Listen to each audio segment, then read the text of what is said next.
If you want to insert dual SIM cards or SD memory card and a SIM card on your Samsung Galaxy A26, follow the simple steps. So first of all, you're to grab your SIM ejecting tool. This can be anything else. For example, you lost it, right?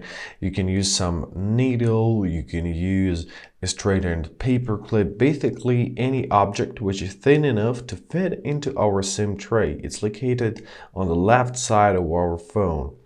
So let's insert our tool into this hole, right? And let's gently take out our SIM tray. So what do we see here?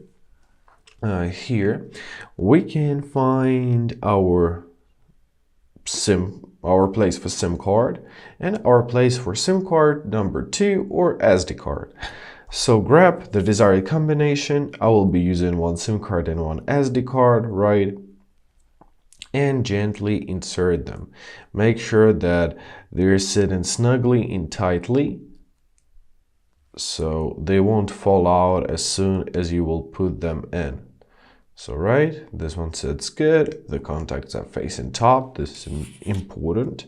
Now grab your SD card and let's insert it as well. Great, just like this.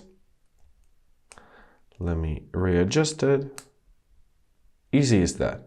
Now let's take our loaded SIM tray and insert it back into our phone.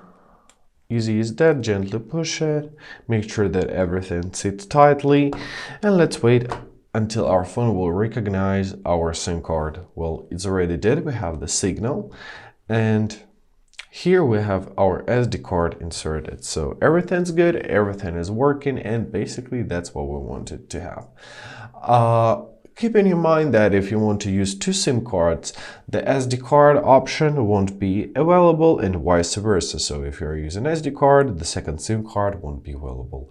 I hope this video was helpful. Thank you so much for watching. Have a great day and please consider subscribing to our channel.